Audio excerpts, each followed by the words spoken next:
Shalom teman-teman yang terkasih, dimanapun kita berada. Kembali lagi di channel ini untuk kita menyaksikan kesaksian yang luar biasa dari seorang murtadin.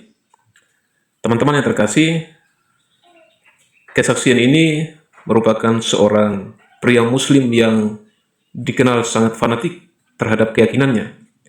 Ia tidak menyukai ajaran Kristen dan menganggapnya sebagai sesuatu yang harus dijauhi. Dalam berbagai kesempatan, ia berusaha mempertahankan apa yang ia yakini dan menolak setiap pembicaraan tentang Yesus.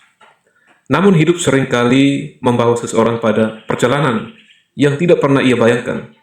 Di tengah berbagai pergumulan, pertanyaan, dan pencarian akan kebenaran, ia mulai berani menyelidiki sendiri apa yang selama ini ia tolak. Sedikit demi sedikit, pandangannya berubah. Proses itu tidak mudah, ada pergumulan batin, ada ketakutan, tekanan, dan konsekuensi yang harus dihadapi. Hingga pada akhirnya, setelah melalui perjalanan yang panjang, ia mengambil keputusan yang menurutnya mengubah hidupnya, yaitu percaya kepada Tuhan Yesus sebagai juru selamat pribadinya. Ya teman-teman yang terkasih, apa yang sebenarnya ia temukan? Mengapa seseorang yang begitu keras menolak kekristenan justru memilih jalan yang sama sekali berbeda? Maka dari itu, mari kita sama-sama saksikan kisah selengkapnya sampai selesai. Kiranya melalui kesaksian ini, kita diberkati dan iman kita semakin dikuatkan. Tanpa berlama-lama lagi, mari kita sama-sama saksikan video selengkapnya. Selamat menonton, Tuhan Yesus memberkati.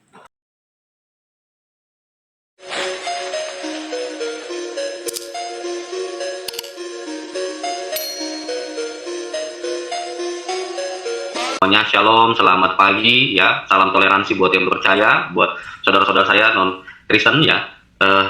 Jadi izinkan saya memperkenalkan diri lagi. Jadi nama samaran saya Said ya, kemudian saya asal Banten. Saya lahir dari keluarga Muslim 3 bersaudara ya, kebetulan saya anak terakhir. Jadi saya menerima Tuhan Yesus itu saat umur saya 34 tahun. Saya sudah punya 2 orang, punya 2 orang anak ya saat itu. Terus bagaimana ceritanya saya mengenal Tuhan Yesus? Saya tidak pernah teman-teman bermimpi bagaimana hidup saya itu ingin mengenal. Bahkan kalau seandainya saya melihat orang-orang yang pengikut Tuhan Yesus itu, saya jujur aja ya, maksudnya kok Tuhan manusia kok disembah? Ya, jadi saya berteman aja dengan orang Kristen itu anti teman-teman ya, karena memang daerah saya kan memang sangat fanatik sekali, yaitu memang garis keras, dan itu memang menjadikan saya itu fanatik sekali ya. Bahkan saya anti sekali, saya tidak pernah punya teman yang di luar daripada keyakinan saya ya, apalagi dengan orang Kristen itu tidak pernah. Jadi semuanya datang dengan luar biasa ya. Jadi begitu luar biasanya Tuhan, saat walaupun saya mengalami kecewa, sakit, tetapi endingnya ternyata saya dipilih Tuhan, keluarga saya. Jadi saat itu saya sudah punya keluarga, punya 2 orang anak. Saya punya kakak ya, kakak saya itu kebetulan dia gagal menikah dengan suaminya yang pertama ya, karena mereka punya 1 orang anak, terus kemudian gagal. Nah saat itu dia sudah bercerai itu. Kemudian dia dekatlah dengan salah satu cowok ya, yang beragama Katolik saat itu. Saat kakak saya kerja, nah kita sebagai keluarga justru tidak merestui ya. Nah bersyukurnya akhirnya pada saat mereka memutuskan untuk serius, akhirnya sampai ke jenjang pernikahan. Jadi suaminya ini menikah secara syariat Islam ya. Karena kalau tidak syariat Islam ya, kita sebagai keluarga tidak akan merestui ya. Dan akhirnya menikahlah secara syariat Islam, dan akhirnya setelah itu dibawalah kakak saya ini pindah ya sama suaminya, ikut suaminya. Saya selalu ingatkan sama kakak saya itu rajin sekali ngajinya teman-teman. Jadi kalau misalkan habis sholat isya itu dia selalu baca waqiah. Kalau habis sholat subuh itu selalu baca surat Ar-Rahman. Jadi dia selalu rutin sekali membaca ngaji, dan bahkan itu yang selalu ditekankan, kalau kamu habis sholat isya baca surat ini, nanti kalau habis sholat subuh baca surat ini. Dan itu saya terus lakukan ya. Nah singkat cerita, saya selalu ingatkan gitu, ajari sholat, ajari ngaji. Saya bilang, saya rindu bahwa kakak saya itu bisa membawa suaminya itu, karena memang sudah terima Islam, gitu, menikah juga Islam. Saya rindu dia belajar, gitu, belajar. Saya rindu kakak saya itu mengajari baik ngajinya, baik sholatnya. Nah singkat cerita, 1,5 tahun itu berlalu, saya kaget teman-teman. Saya kaget, saya tahu dari kakak saya yang nomor 2, ya karena saya 3 bersaudara, saya anak terakhir, 2-duanya perempuan. Saya tahu dari kakak saya yang kedua. Jadi kakak saya ceritalah sama orang tua saya, ada saya juga, dia menceritakan bahwa ternyata kakak saya yang pertama ini sudah masuk Kristen. Saat itu hati saya hancur teman-teman. Saya sangat kecewa sekali dengan kabar ini gitu kan, karena memang kakak saya itu sempat bantu juga ya usahanya. Saya bilang, pokoknya saya kecewa, saya nggak nyangka gitu loh, bahkan kakak kakak saya itu yang taat ya, bisa akhirnya terima Yesus, saya nggak nyangka itu seperti aib buat keluarga kami. Jadi di situ saya marah, saya kecewa, saya sudah menganggap, bahkan saya sampai ngomong, saya sudah tidak menganggap lagi kakak saya anggap bahwa dia sudah meninggal, saya bilang gitu. Kenapa begitu kecewanya saya gitu? Saya berteman dengan orang Kristen aja enggak, ini kakak saya yang benar-benar sangat peduli ya sama adik-adiknya itu, nggak nyangka gitu dia akan pindah keyakinan. Kami sangat kecewa sekali, kami nangis gitu. Saya terutama yang paling terpukul karena saya lulus SD itu kan mondok, teman-teman. Jadi berbeda mungkin dengan kakak saya yang kedua. Kalau saya lebih gimana ya, lebih fanatik lah. Nah, akhirnya disitulah saya mulai kekecewaan. Jadi udah mulai petak umpet tuh. Saat itu kakak saya masih pulang ya, masih pulang kadang ke tempat orang tua suka nengokin. Tapi saya udah nggak terima saat dia pulang ke rumah saya pergi. Jadi nggak pernah ada dialog gitu. Sampai saya udah anti sekali. Gitu. Jadi saat dia pulang saya pergi. Oh kalau ada kakak saya mau datang ke rumah mama saya keluar. Jadi saya udah nggak mau lihat dia. Begitu kecewanya saya. Bahkan saya mau beli rokok aja ke warung itu malu sekali teman-teman. Karena lingkungan kami adalah lingkungan muslim, lingkungan orang muslim yang fanatik gitu. Makanya begitu tuh kabar itu saya malu sekali sama teman-teman saya, malu sama tetangga, sama saudara-saudara saya lain karena keluarga kami ada keluarga besar di situ. Saya malu. Pokoknya saya terpukul lah kekecewaan. Pokoknya saya sudah menganggap kakak saya nggak ada dan udah nggak punya muka lah saya di situ. Karena kayak seolah-olah aib. Saya marah, saya kecewa sampai kakak saya itu masih tiap bulan masih ngirimin uang ya, masih kasih uang buat mama ya. Di situ saya tanya, saya bilang, mau masih terima uang nggak? Saya bilang, tiap bulan. Masih, saya bilang, coba tanyakan, saya bilang sama Ustadz, mama kan ngaji. Setiap malam Jumat itu dia ikut selalu pengajian ibu-ibu ya, teman-teman. Saya bilang, tanyakanlah sama Ustadz, apa hukumnya menerima uang dari anak yang murtad, saya bilang itu. Coba tanyakan. Saya bilang, jangan setengah-setengah, saya bilang. Karena hidup itu kan, kita pasti mati gitu kan. Nah, kita mati itu kalau kayak gini kan, buat saya udah abu-abu. Tapi kan ini rezeki kata mama. Iya, saya bilang kalau dari orang lain boleh aja mama silakan terima. Tapi kan ini dari anak sendiri, saya bilang, dari anak yang murtad. Dengan mama menerima uang, itu sama aja mama mendukung, saya bilang, mendukung pilihannya. Yang harusnya kita benar-benar fight gitu, supaya dia balik lagi gitu kan.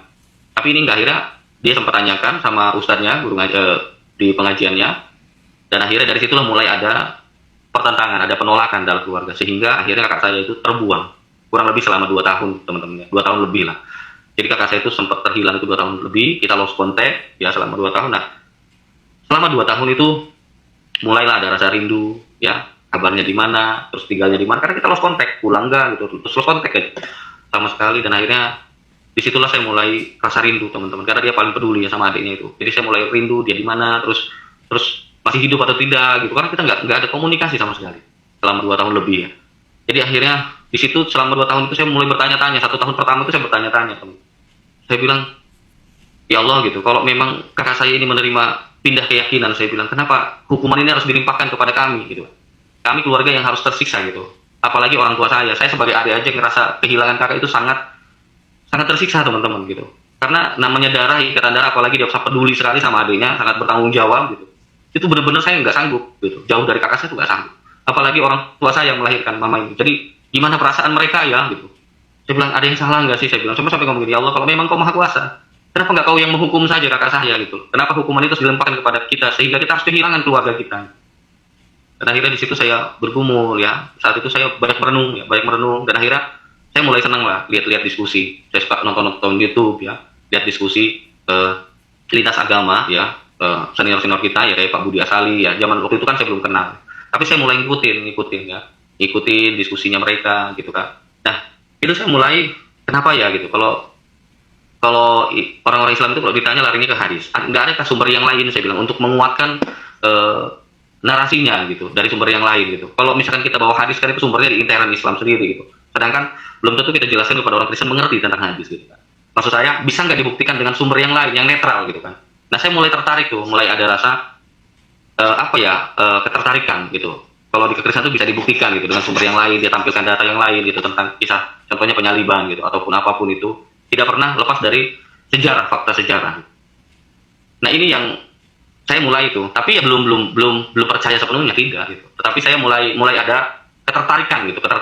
Tapi untuk percaya ya enggak gitu teman-teman. Ya bahkan saya kalau saya bilang amit-amit gitu kan, saya jadi orang Kristen itu amit-amit teman-teman. Nah, setelah itu 2019 pas COVID varian Delta. Orang tua saya kan memang sudah tua ya. Saat itu umur itu sudah 70 ya, 69 ya, mau jalan 70. Ternyata saat itu dia harus dilarikan ya, sesak ya, susah napas, dan akhirnya malam itu kita harus dirujuk ke klinik Kita pakai ambulan desa saat itu, saya dengan Pak RT juga, dan kita larikan ke klinik. Dan sampai di klinik itu, orang tua saya itu cuma dikasih oksigen saja teman-teman, diperiksa, dan harus dilarikan ke rumah sakit. Nah saat itu saya bilang, Papa harus lari ke rumah sakit, Papa harus dirawat. Orang tua saya nggak mau teman-teman, nggak mau, dia sudah pasrah. Enggak sih, bawa lagi pulang. Kalau misalkan udah nggak ada umur, Papa ikhlas gitu. Papa ikhlas, jadi cuma dikasih tambahan oksigen aja, karena oksigen yang sampai kotak itu cuma sedikit teman-teman ya.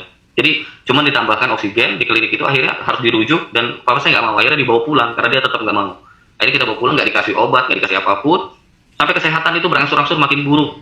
Ya makin buruk, udah nggak bisa makan nasi, cuma makan biskuit regal, dan akhirnya sampai kakinya lumpuh teman-teman, nggak bisa jalan.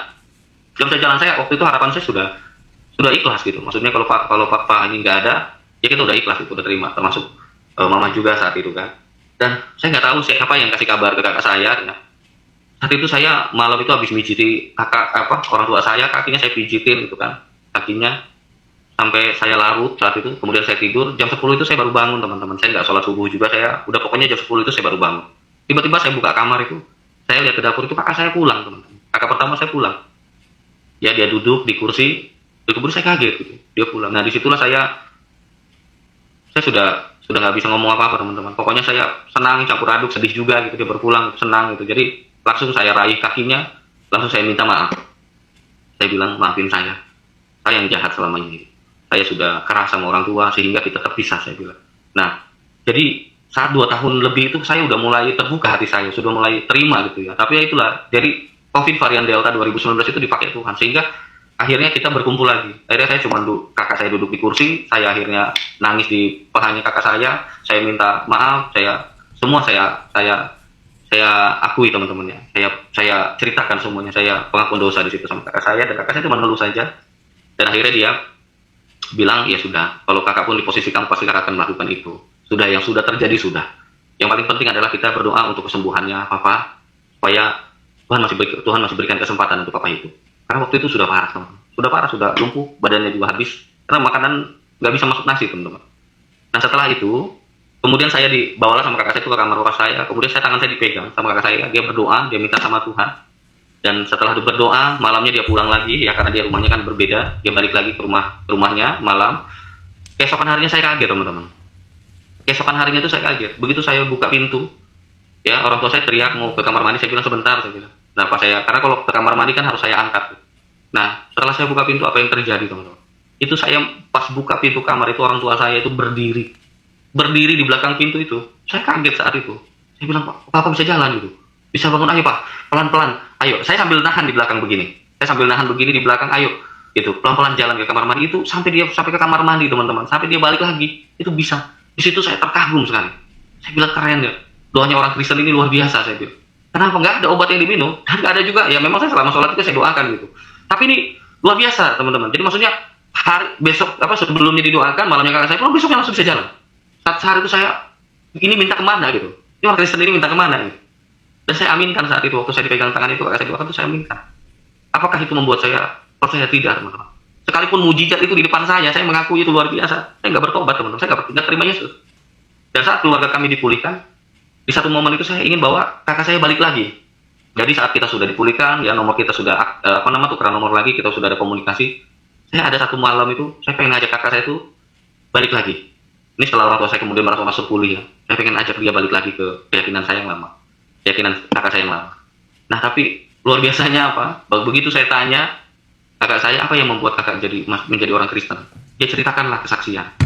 Jadi dia tidak sengaja ya, karena kakak saya itu dari perhotelan, tidak sengaja dia punya lihat status temannya yang non Muslim. Jadi waktu di zaman Ahok 212 ya, yang waktu Ahok di demo itu 212, ada pergerakan 212, dia tiba-tiba tidak sengaja lihat status temannya yang non Muslim ini bilang begini, masa Tuhan kok dibela? Bukannya yang harus membela itu Tuhan ya? Jadi inilah yang membuat kakak saya itu kebuka teman-teman. Iya ya, harusnya kan yang membela kita Tuhan, masa kita membela Tuhan? Nah inilah yang membuat akhirnya kakak saya tanyakan sama temannya yang non Muslim ini, dan akhirnya mereka sharing dan akhirnya dibawalah ke tempat pendeta, dan akhirnya ada timbul ketertarikan. Dia bilang, gimana sih badannya Kristen gitu? Dan akhirnya hari Minggu itu dia janjian. Untuk masuk ke gereja ibadah, dan luar biasanya teman-teman apa? Saat pujian itu sukacita, kakak saya itu nangis sampai saya bilang, apa yang membuat kakak nangis? Gak tahu. Pokoknya hati kakak itu sakit, nangisnya gak ketahan gitu. Tapi apa yang membuat kakak nangis gak ngerti dia juga, gak tahu. Jadi benar-benar waktu dia pujian sukacita itu dia nangis aja, nggak ketahan nangisnya. Terus saya bilang apa ya, harusnya kan aneh gitu loh. Harusnya aneh, kok ini bisa nangis gitu. Saya juga berpikir keras gitu, nggak masuk akal gitu loh teman-teman. Kok bisa? Harusnya kan orang yang baru pertama kali melihat ibadahnya mereka gitu, apalagi ini kan memang gerejanya kalau saya lihat kan karismatik ya, sukacita, harusnya aneh, tapi ini enggak teman-teman, kakak saya nangis. Sampai saya tanya apa yang membuat kakak nangis, nggak tahu. Pokoknya hati kakak sedih aja, sakit aja, nggak ketahan. Terus apa setelah itu? Akhirnya setelah ibadah itu dia dibawalah ke ruangan dan akhirnya disampaikanlah sama yang membimbing di gereja itu bahwa kakak saya itu dijamah Roh Kudus. Kakak saya nggak ngerti apa itu Roh Kudus, tetapi jamahan itu membuat kakak saya itu akhirnya pengen lagi ke gereja. Dan akhirnya dia memutuskan untuk minggu depan saya balik lagi ke gereja. Ya, dia belum terima Yesus saat itu, dia nggak ngerti. Nah, saat itu akhirnya kakak saya minggu depan itu dia nanta Tuhan dulu sebelum dia ke gereja, tapi dia udah memutuskan untuk balik lagi minggu depan. Karena nggak nyaman ya, dari zaman itu dia membuat dia nggak nyaman teman-teman. Dari zaman itu akhirnya ada dia tes apa anaknya sampai dia begini, setelah dia pengenalan ke gereja itu dia bilang begini, kalau anak saya lulus tes ini gitu, saya akan percaya Yesus. Kalau memang Tuhan Yesus adalah Tuhan, coba buat anak saya lulus. Dan itu puji Tuhan teman-teman, dijawab. Anaknya tiba-tiba teriak, kemudian dia tes itu lulus. Nah akhirnya dia semakin semangat lah, udah memang dia memang minggu depan mau ke gereja dan dia juga nantang Tuhan. Dan itu dijawab. Dan dia akhirnya mantapkan diri, akhirnya setelah minggu depan dia ibadah lagi dan dia disitulah memutuskan untuk dibaptis teman-teman. Kok bisa ya saya bilang gitu. Saya jadi apa yang mau saya tadinya bawa lagi kakak saya lewat telepon itu, saya terkagum, terkesan dengan kesaksiannya, tertegun. Saya diam, merenung gitu, kok bisa ya. Nah, saya jadi buyar teman-teman. Yang tadinya saya mau bawa kakak saya balik lagi gitu, mau tanya, kalau kakak saya kan memang notabene bukan pesantren teman-teman. Lalu dia lulus SD, kemudian melanjutkan di bangku SMP. Jadi dia Islamnya itu belum terlalu paham. Ya jadi pada saat kesaksian itu saya juga bengong ya, kok bisa ya. Saya bertanya-tanya gitu. Sampai akhirnya kakak saya, boleh nggak kakak tanya? Malah dia bertanya sama saya bilang, ya silahkan gitu. Kakak mau tanya apa, tapi kamu jangan marah. Ya silahkan saya bilang. Apa itu mujizat? Ya mujizat itu adalah kuasa yang diberikan oleh Tuhan, oleh Allah kepada hambanya, baik Nabi maupun Rasul, untuk menunjukkan tentang kuasanya Tuhan. Agar orang-orang yang menyaksikan mujizat itu percaya dan menyembah Tuhan yang memang dibawa oleh Nabi ini dan utusan ini. Oke. Terus mujizatnya Nabi Muhammad apa? Ya saya sampaikan Al-Quran dan serta membelah bulan. Itu yang saya tahu. Oke. Al-Quran itu menurut kamu lebih tepat mujizat apa pedoman? Saya diam teman-teman. Iya, kalau mujizat itu kuasa, ya fenomena yang memang gak bisa kita jelaskan dengan sains gitu kan, yang luar biasa, yang amazing gitu. Ini kalau Al-Quran ini kan lebih tepatnya tuntunan atau pedoman, petunjuk gitu untuk kita hidup benar. Nah, akhirnya saya sih sepakat ya. Artinya kalau Al-Quran ini adalah pedoman. Oke, bagus. Terus yang kedua apa? Dia bilang mau membelah bulan. Coba bisa nggak kamu ceritakan bagaimana ceritanya? Dan saya ceritakan. Jadi pada saat itu orang-orang Quraisy itu tidak percaya dengan kenabian Nabi. Kemudian dia bertanyalah sama pendeta Yahudi. Sehingga sama pendeta Yahudi itu disampaikan kalau memang dia adalah Nabi, dia harusnya bisa melakukan mujizat. Dan akhirnya Nabi Muhammad ini dibawalah kepada pendeta Yahudi ini oleh orang-orang Quraisy saat itu. Dan saat ditanya oleh pendeta Yahudi, kalau memang engkau Nabi, apa mujizatmu? Dia terdiam, Nabi Muhammad ini terdiam. Dan tiba-tiba Jibril ini berbisik di telinganya, kemudian tunjuklah bulan itu dengan jarimu, maka dengan izin Allah bulan itu akan terbelah. Oke, terbelah bulannya, terbelah. Terus kemudian mereka percaya enggak? Tidak sih. Mereka bilang itu sihir yang nyata. Mereka menganggap itu sihir. Oh, tapi luar biasa ya gitu. Maksudnya mujizat itu kalau misalkan sampai membelah bulan itu luar biasa loh. Ya maksudnya gimana sih? Ya, kamu tahu nggak kisah Musa? Iya saya tahu. Dia membelah laut loh. Tapi banyak orang yang percaya gitu. Bahkan kekristenan percaya bahwa Musa pernah membelah laut. Islam juga ada kan gitu. Iya saya bilang. Itu berarti kira-kira terjadi nggak membelah laut itu? Ya terjadi. Buktinya Islam pun mengakui itu saya bilang. Oke, itu tuh luar biasa. Banyak orang-orang yang memang percaya dan berarti saksinya ada gitu, menyaksikan itu. Nah ini saya bingung. Kata-kata saya kalau memang itu terbelah, berapa banyak orang yang melihat bulan? Saya bilang seluruh dunia melihat bulan. Ada nggak sumber yang lain mencatat bulan ini terbelah? Saya bilang nggak ada. Memang nggak ada teman-teman. Hanya Islam yang mencatat itu. Kalau saya mau jujur katakan nggak ada teman-teman. Nggak tahu saya hari itu udah mulai jujur. Tapi saya mengakui nggak ada sumber yang lain memang. Di zaman itu tidak ada sumber yang lain yang menulis bahwa bulan itu pernah terbelah di zaman itu. Harusnya ini fenomena yang luar biasa teman-teman. Karena seluruh dunia menyaksikan bulan. Tiba-tiba itulah yang membuat saya, iya juga ya gitu loh. Ini terjadi atau tidak gitu. Akhirnya saya malah bertanya-tanya gitu. Padahal cuma itu poinnya. Dan akhirnya saya bilang, oke kak, akhirnya kita sudahilah telepon itu. Tapi saya mulai, hati saya tuh bertanya-tanya terjadi atau tidak ya. Nah, dari hal inilah yang membuat saya dorongan untuk belajar lagi. Pengen mempelajari lagi saya bilang. Saya pengen belajar lebih dalam lagi. Dan akhirnya setelah saya belajar mempelajari, kemudian saya bahas beberapa ayat yang menurut saya, aduh, apa ya, kok begini gitu ya. Saya tahu kan Allah itu Rahman Rahim, tapi kok setelah saya buka ayat ini saya kaget teman-teman. Saya kaget sekali gitu. Saya menemukan fatwa yang memang aduh kaget gitu. Termasuk istri-istrinya Nabi saat itu. Itu saya kaget teman-teman. Ya, karena selama ini yang disampaikan kepada saya itu berbalik dengan waktu saya mendalami.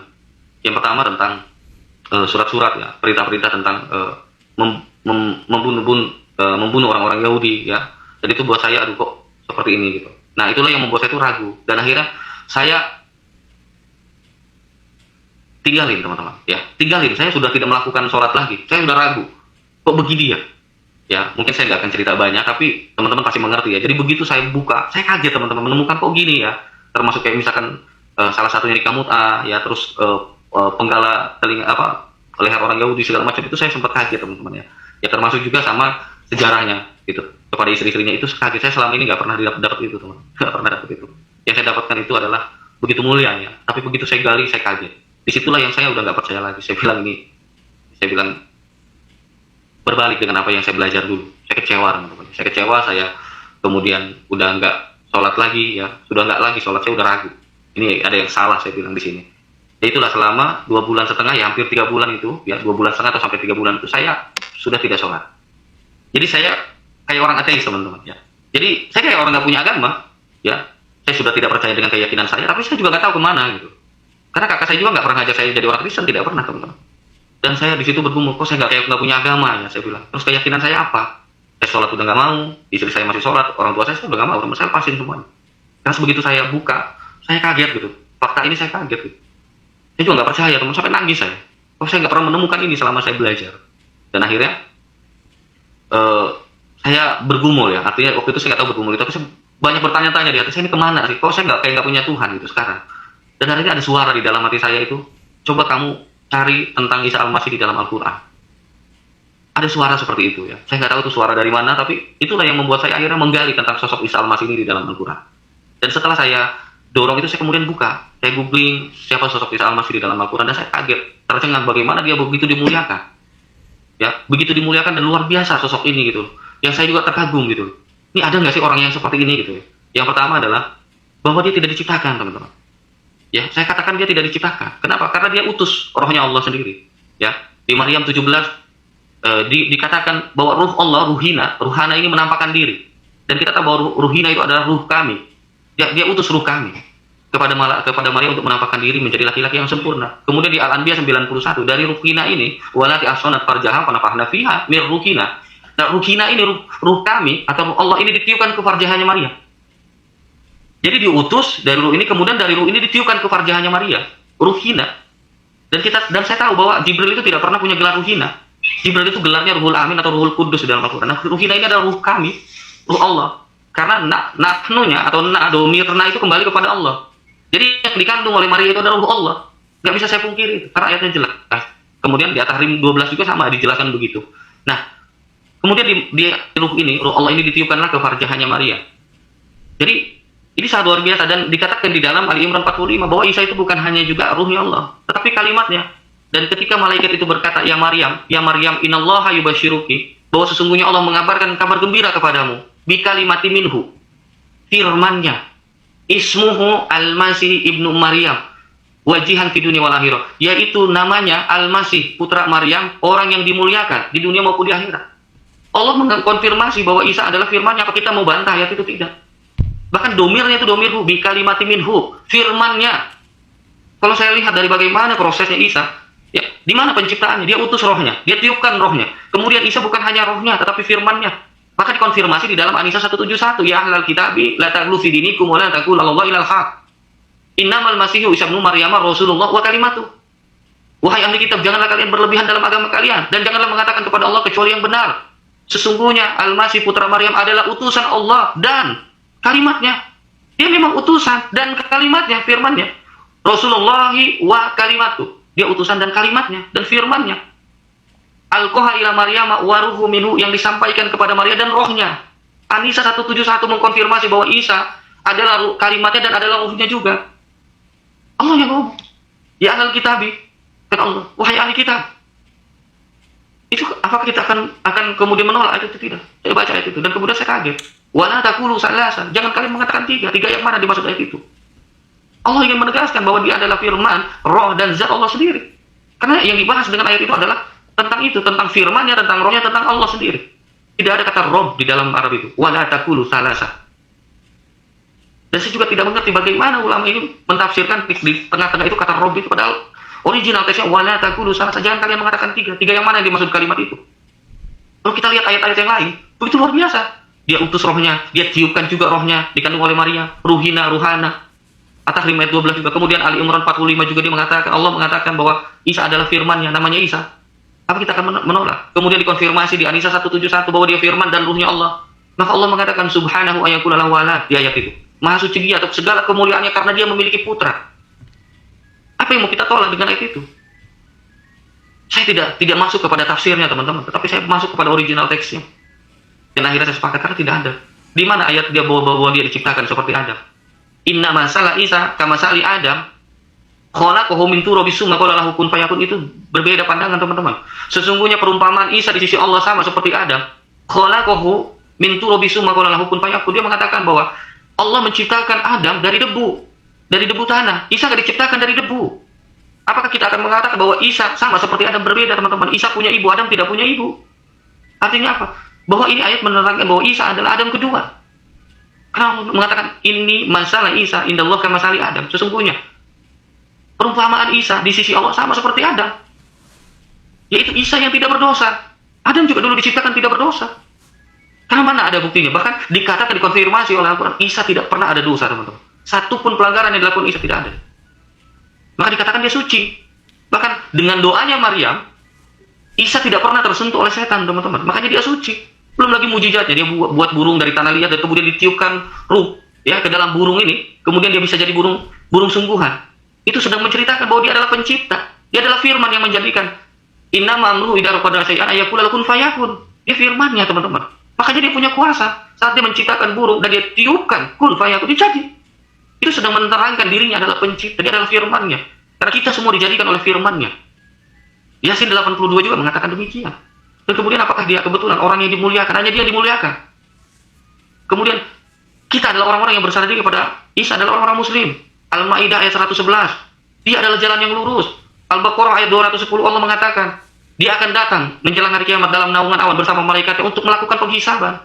Dan Allah mengkonfirmasi di dalam Al-Zukhruf 61 yang ditunjuk menjelang hari kiamat adalah Isa. La ilmul lisaati fala tamtaruna biha wa tabi'un hada siratul mustaqim. Isa adalah pengetahuan kata Allah akan datangnya hari kiamat. Maka itu kamu jangan ragu. Ikutilah petunjukku. Inilah Allah menunjuk Isa kepada inilah jalan yang lurus. Dan kita tidak bisa menolak bahwa Isa adalah hakim yang adil. Dia akan datang kedua kali untuk menjadi hakim teman-teman.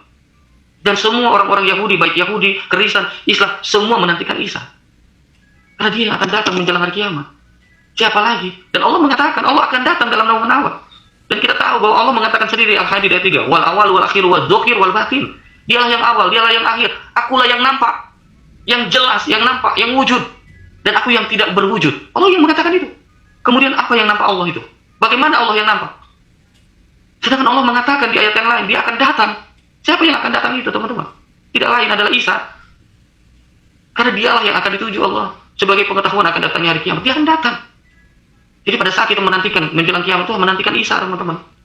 Isa karena dia adalah firman-Nya. Karena dia adalah ruh Allah. Mengambil rupa manusia sehingga kita bisa melihat Isa melihat kemuliaan Allah melalui Isa karena dia firman-Nya, karena dia adalah ruhnya Allah. Nggak bisa kita tolak seperti itu. Dan hanya dia yang ditunjuk Allah sebagai jalan yang lurus. Hanya dia yang dimuliakan di dunia dan akhirat. Allah yang mengkonfirmasi. Apa yang mau kita tolak? Hanya dia yang dikatakan suci. Dia adalah hakim yang adil. Tidak ada nabi-nabi yang lain ditunjuk akhir zaman sebagai hakim yang adil. Tidak ada teman-teman. Dan kita tahu kalau namanya hakim adil berarti tugasnya menghakimi manusia menurut amal dan perbuatan yang manusia itu yang disebut hakim yang adil. Hakim yang adil artinya hakim yang harus mengetahui isi hati manusia. Hanya Allah yang punya gelar hakim yang adil. Tetapi kenapa Allah menunjuk Isa sebagai hakim yang adil? Bukan mematahkan salib. Itu adilnya di mana yang seperti itu? Kalau memang dia ditunjuk sebagai Allah hakim yang adil, artinya dia harusnya menghisab manusia. Menghisab artinya menghukum manusia sesuai dengan amal perbuatan. Makanya begitu luar biasa. Dan kemudian dikatakan di ayat yang lain, Isa tidak wafat, diserupakan. Ali Imran 55 mengatakan dia wafat. Inni mutawafika wa rafi'uka. Menurut Ibnu Abbas dia wafat. Dia wafat, setelah wafat dibangkitkan, diangkat, diangkat ke sisi Allah. Hanya dia yang diangkat ke sisi Allah. Hanya dia. Apakah kita akan bantah kata-kata mutawafika dari kata tawafa, wafat artinya meninggal? Kalau kita mengatakan dia tidur, kenapa nggak Allah mengatakan naum? Kenapa Allah menggunakan bahasa Arab mutawafika, wafat? Dan kita tahu kata wafat itu meninggal, almarhum. Apa yang mau kita bantah? Makanya saya dari situlah saya kaget dan akhirnya saya memutuskan untuk luar biasa. Tidak ada yang seperti beliau. Tidak ada yang seperti beliau begitu dimuliakan. Begitu luar biasa. Dia firmannya, dia juga ruhnya. Tidak ada yang seperti itu. Apakah ada yang kemudian lahir dari ruh Allah? Nabi yang lain, manusia yang lain ada yang lahir dari ruh Allah, dia utus ruhnya, dia tiupkan ke farjanya Maria? Tidak. Kita semua keturunan Adam, teman-teman. Tetapi Isa berbeda. Dia utus ruhnya, dia tiupkan ruhnya, kemudian dikandung oleh Maria. Ruh Allah, ruhina. Dan dia juga kalimatnya. Ali Imran 45. Dan itulah yang membuat saya akhirnya, ini siapa? Begitu luar biasa sosok ini. Bahkan dia tidak menikah, teman-teman. Bahkan katakan di riwayat lain mengatakan bahwa dia tidak punya nafsu syahwat. Dia tidak tersentuh oleh syaitan. Makanya gak pernah. Dia kena santet ataupun apa, gak pernah. Bahkan iblis gak bisa menyentuhnya dia. Kenapa? Karena dia ruh Allah, karena dia firmannya. Apalagi dia kena aneh-aneh, nggak ada, teman-teman. Itu luar biasanya. Sehingga dari situlah saya kemudian merenung, oh ada manusia seperti ini ya. Begitu luar biasa, teman-teman. Dan saya yakin ini bukan manusia pada umumnya, bukan manusia seperti kita, teman-teman. Begitu luar biasa diceritakan. Dan akhirnya saya disitulah kemudian saya bergumul, oh, keren sekali ini siapa? Oh ada manusia seperti ini. Dan akhirnya saya bergumul, akhirnya kakak saya itu telepon saya, kamu mau nggak dikirimi Alkitab?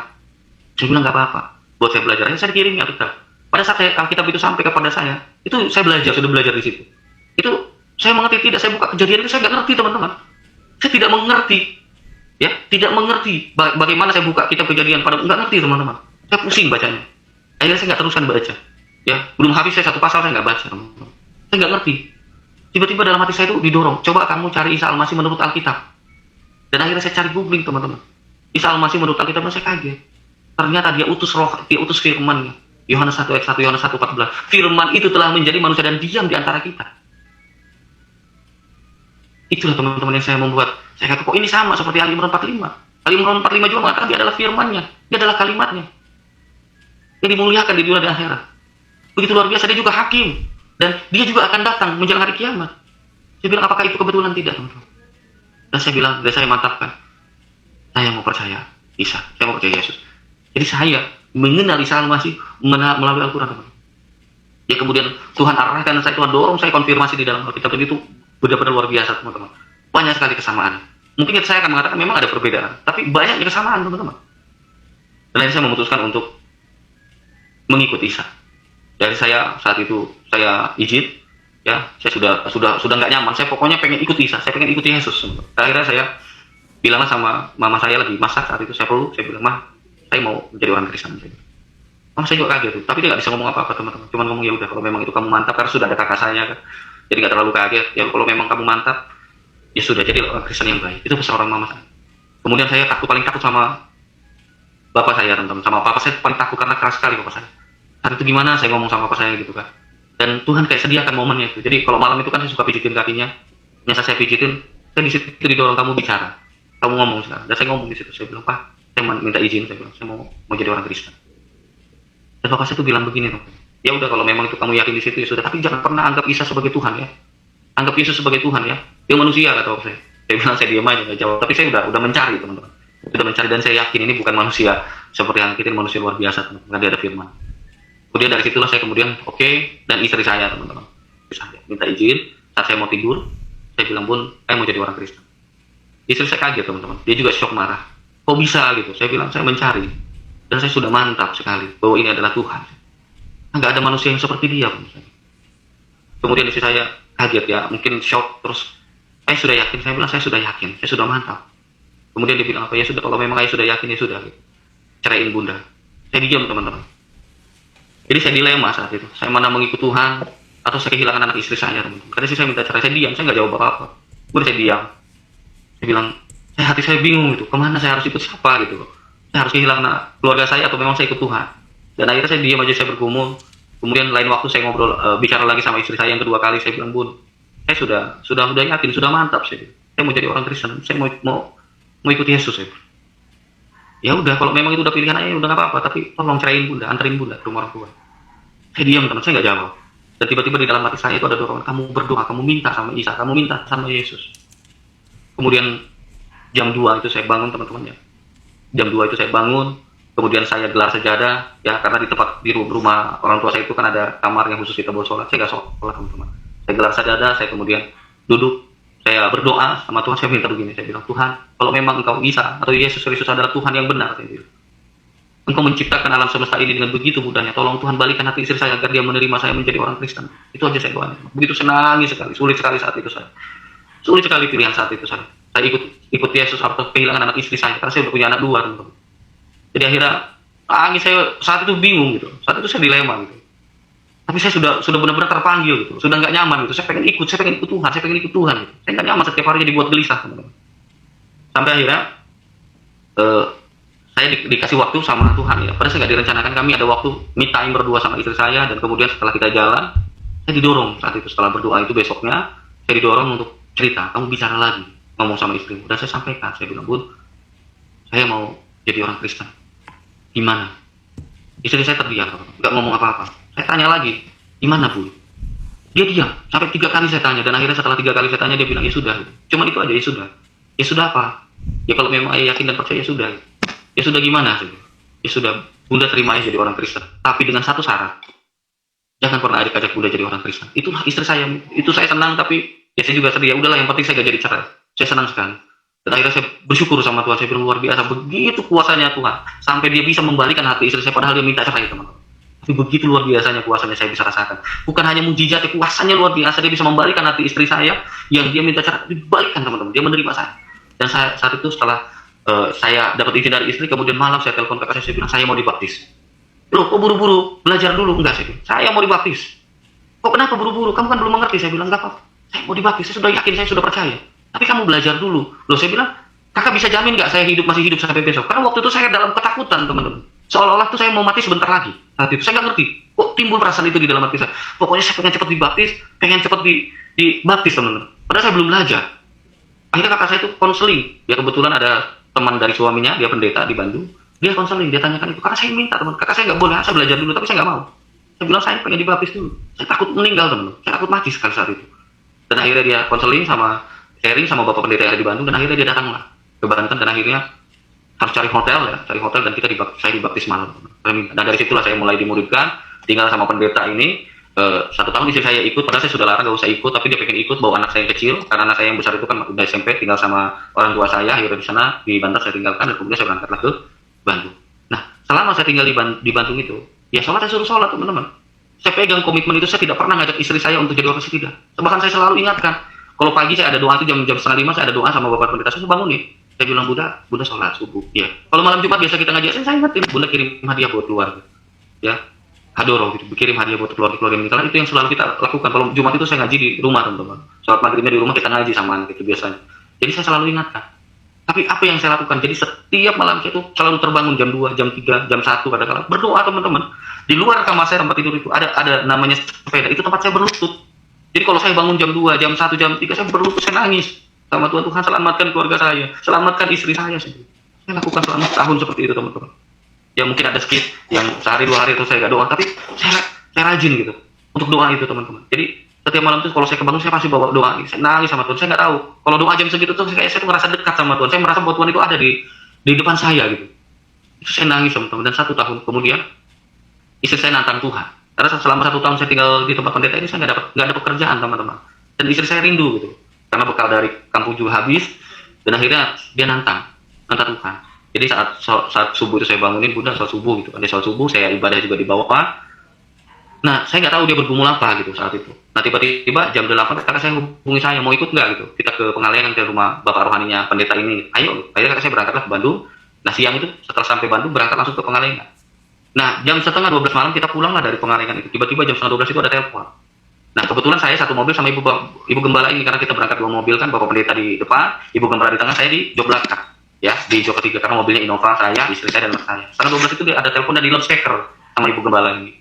Shalom Bu, selamat malam gitu. Malam Bu, maaf ya Bu, saya telepon malam-malam gitu sama ibu, maaf mengganggu. Oh ya nggak apa-apa sih gitu kan.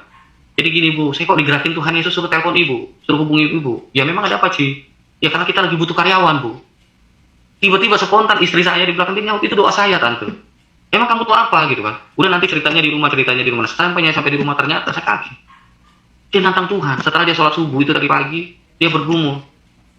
Tiba-tiba ada dorongan dalam hatinya itu, kamu minta sama Tuhan suamimu. Suara itu, minta sama Tuhan Yesus itu. Kamu minta, itu didorong begitu, dan akhirnya dia nantang Tuhan. Kalau memang Tuhan Yesus adalah Tuhan yang benar, dia Tuhan yang benar, Tuhan yang hidup, suami saya adalah Tuhan yang benar, coba tolong saya kasih kerjaan hari ini juga. Hari ini juga, bukan besok, teman-teman. Dan itu dijawab sama Tuhan. Dan akhirnya saya kaget, bunda, doa gitu. Dan akhirnya dengan kesaksian istri saya ini, keluarga saya mendengar itu, akhirnya keluarga orang tua saya teringat lagi dengan bagaimana dia dijamah Tuhan, dipulihkan kesehatannya oleh mujizat itu. Itulah yang membuka orang tua saya, akhirnya mereka semua terima Yesus. Jadi orang tua saya, mama papa, kemudian keponakan saya dari pondok juga, anak kakak saya yang kedua, keponakan kakak saya yang pertama, ya anak kakak saya yang pertama satu, anak saya yang besar, yang SMP, dan istri saya 6 orang. Kemudian mereka terima Yesus jadi baptis di Bandung. Dan saya sangat bersyukur sekali, artinya saya percaya bahwa Tuhan luar biasa yang menyaksikan saya bagaimana mujizatnya, kuasanya, dan saya bukan hanya menemukan kebenaran, tapi saya juga bisa merasakan kuasanya nyata, teman-teman. Dari mujizat, dari kuasa, dari istri saya dan Tuhan. Sekalipun dia sekarang harus dibuang oleh keluarganya. Ya. Sekarang dia dibuang dari keluarga, tapi iman istri saya tidak pernah goyang, teman-teman. Kita kehilangan semuanya, tapi kita tidak pernah kehilangan keselamatan. Karena tidak ada yang lebih berharga daripada keselamatan, teman-teman. Dunia ini akan kita tinggalkan. Tetapi tujuan kita hidup adalah pada saat kita mati, kita bagaimana supaya hidup kita selamat. Itu tidak ada yang lebih berharga. Kenapa? Karena semua sementara. Tapi saat kita mengenal Tuhan yang benar, maka kita juga akan menerima surganya yang benar. Bagi saya adalah saat selamat ini adalah tujuan orang hidup. Semua orang hidup itu menginginkan cuma satu, meninggal masuk surga. Termasuk saya. Jadi kita jangan main-main gitu maksudnya. Jadi yuk saya mengajak bagi orang-orang yang sekarang sudah percaya, teman-teman Kristen, ayo lebih kuat lagi. Yuk, apa yang menyenangkan hati Tuhan lakukan. Kalian bersyukur mengenal Yesus dari kecil. Saya umur 34 beruntung loh, teman-teman. Dipilih Tuhan itu udah suatu anugerah buat saya. Bayangkan di luar sana banyak orang-orang yang teriak menginginkan keselamatan, tapi mereka belum menemukan. Dan kita adalah orang-orang yang terpilih, bersyukur pada Tuhan. Karena anugerah, teman-teman. Buat saya adalah anugerah. Dan Tuhan ubahkan hidup saya. Bukan hanya saya diselamatkan, tapi Tuhan ubahkan. Bagaimana saya dulunya, saya sangat jahat sekali sama istri, Tuhan ubahkan. Ya, saya nggak pernah nyuci baju, nggak pernah nyuci piring, nggak pernah kerja sama istri, semua dilayani istri, semua Tuhan ubahkan. Saya bagaimana bisa minta ampun sama istri, minta maaf, bagaimana saya dulu menyakiti dia. Ya, saat dia tenang saya pernah selingkuh, teman-teman. Semua saya jujur di hadapan Tuhan. Diubahkan semuanya sama Tuhan. Jadi Tuhan bukan Tuhan Yesus, bukan hanya menyelamatkan saya, tapi diubahkan semuanya. Sampai luar biasa pernikahan kami akhirnya bisa diteguhkan di depan Tuhan yang benar, yaitu Yesus Kristus. Jadi saya mengajak teman-teman, ayo mulai dari sekarang ayolah semangat. Ya. Jadilah orang Kristen yang baik, yang selalu menyenangkan hati Tuhan. Hidup kita itu harus jadi berkat, teman-teman. Harus jadi terang dan garang, berdampak secara positif. Ya. Jangan kita percaya Yesus, tapi kelakuan kita tidak memuliakan nama Tuhan. Yang mungkin belum mengampuni, ya ampuni. Karena Tuhan mau mengingat kita mengampuni. Memang sakit, teman-teman. Saya juga mengikuti Tuhan itu nggak mudah, sakit. Ya. Saya dulu orang yang keras, teman-teman. Ada orang yang nyakitin saya, saya nggak pernah takut. Besok saya samperin orang itu. Saya punya anak 2 aja sering berantem, teman-teman. Tapi setelah saya mengikuti Tuhan Yesus, saya lebih baik disakiti daripada saya menyakiti orang lain. Karena saya lebih baik mengampuni. Sakit, teman-teman. Banyak air mata saya ikut Tuhan Yesus, pikul salib. Dikecewakan, saya harus bayar mengampuni. Disakiti harus mengampuni lah. Gimana? Gak sakit. Kedagingan kita maunya membalas. Tapi firman Tuhan katakan ampunilah. Sa'id ampunilah musuhmu. Berdoalah bagi orang yang mengani kamu. Jadi pada saat saya dalam pergumulan disakiti, saya selalu ingat bagaimana Yesus pikul salib. Yesus menanggung dosa-dosa kita, dia harus rela disesat. Dia harus rela menderita, tidak dihargai. Supaya kita selamat. Efesus 2 ayat 6. Dan walaupun dalam rupa Allah, dia tidak pernah menganggap kesetaraan dengan hak yang dia miliki. Melainkan dia telah mengosongkan dirinya, mengambil rupa seorang hamba untuk taat di kayu salib.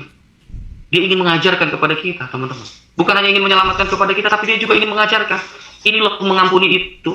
Seperti ini loh kasih Bapa, seperti ini loh kasih Allah, kasih Tuhan kepada anak-anak yang selalu mengampuni. Siapa yang mau percaya, yang mau bertobat kepada dia, selalu ampuni. Jadi dia mengajarkan kepada kita. Melalui pengorbanannya. Orang-orang banyak yang menyiksa dia, yang lupa akan kebaikannya, mujizatnya Yesus, tidak dihargai, disiksa, diderita, walaupun dia tidak berdosa, dia disiksa, dia disesat. Tapi Yesus memohonkan ampunan bagi mereka. Tuhan Yesus mengajarkan kita semua bagaimana kita pengikut Kristus untuk apa? Untuk selalu mengampuni. Kalau kita tarik, kita tidak ada pernah seujung kukunya para murid Yesus. Dibandingkan Rasul Paulus, dibandingkan Petrus, tidak ada seujung kukunya. Mereka menderita, tapi mereka mau mengampuni orang-orang yang menganiaya mereka. Murid-murid Yesus menderita, teman-teman, ikut Yesus. Tapi mereka di balik penderitaannya selalu mengampuni orang-orang yang bersalah. Mereka tidak membalas. Ya, mereka tidak membalas, tidak pernah membawa pedang, tidak pernah mengibarkan pemberontakan. Sekalipun mereka dijajah, sekalipun mereka disiksa. Tidak.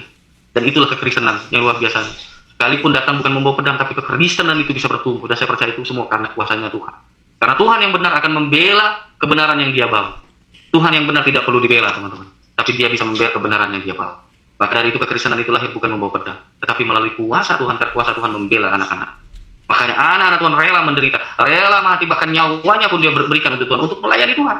Kenapa? Karena Tuhan sudah lebih dulu memberikan nyawanya untuk kita supaya kita selamat. Maka orang-orang yang mengasihi Tuhan Yesus, yang cinta akan Yesus, bukan hanya waktunya, bukan hanya tenaganya, bukan hanya pikirannya, semua dia berikan, bahkan nyawanya diberikan untuk Tuhan Yesus. Kenapa? Karena dia begitu mengasihi Tuhan dengan semua yang ada dalam dirinya, dengan segenap hatinya, segenap jiwanya, segenap akal budi, dia mengasihi Tuhan, bahkan nyawanya dia berikan untuk. Ya, teman-teman yang terkasih, demikianlah kisah perjalanan hidup yang baru saja kita saksikan bersama. Terlepas dari bagaimana setiap orang memandang kisah ini, perjalanan iman adalah sesuatu yang sangat pribadi.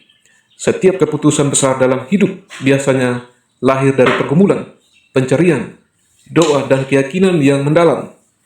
Bagi tokoh dalam kisah ini, ia merasa menemukan damai sejahtera ketika memutuskan untuk percaya kepada Tuhan Yesus sebagai juru selamat dalam hidupnya. Keputusan itu tidak datang secara instan. Ada air mata, ada pergumulan, ada kehilangan, bahkan ada konsekuensi yang harus ia hadapi. Namun ia tetap memilih berjalan sesuai dengan keyakinan yang telah ia ambil. Firman Tuhan berkata dalam Yohanes 14 ayat 6, "Akulah jalan dan kebenaran dan hidup. Tidak ada seorang pun yang datang kepada Bapa kalau tidak melalui aku." Ayat ini menjadi pengingat bagi setiap orang percaya bahwa Yesus mengundang manusia untuk datang kepadanya dan mengenal kasih Allah. Kemudian dalam Matius 11 ayat 28, Tuhan Yesus berkata, "Marilah kepadaku, semua yang letih lesu dan berbeban berat, aku akan memberi kelegaan kepadamu." Janji Tuhan bukan berarti hidup akan selalu mudah, namun Tuhan menjanjikan penyertaan, kekuatan, dan damai sejahtera bagi mereka yang datang kepadanya dengan hati yang tulus. Roma 10 ayat 9 juga mengingatkan kita, "Sebab jika kamu mengaku dengan mulutmu bahwa Yesus adalah Tuhan, dan percaya dalam hatimu bahwa Allah telah membangkitkan dia dari antara orang mati, maka kamu akan diselamatkan." Kiranya firman Tuhan ini menjadi bahan perenungan bagi setiap kita. Apapun latar belakang kita, marilah kita terus mencari kebenaran dengan hati yang rendah hati, saling menghormati, dan tidak berhenti belajar. Jika kisah ini memberkati teman-teman, jangan lupa dukung channel ini dengan menekan tombol like, subscribe, dan aktifkan lonceng notifikasi agar teman-teman tidak ketinggalan kesaksian berikutnya. Dan silakan bagikan juga video ini kepada keluarga, sahabat, dan kenalan. Sehingga melalui kisah ini, mereka juga dikuatkan, diberkati, dan terdorong untuk semakin mengenal kasih Tuhan. Kiranya Tuhan Yesus memberkati dan menyertai kehidupan kita semua. Dan kiranya damai sejahtera menuntun kita untuk semakin mengenal kasih dan kebenarannya setiap hari. Sampai bertemu kembali di video berikutnya. Tuhan Yesus memberkati. Shalom.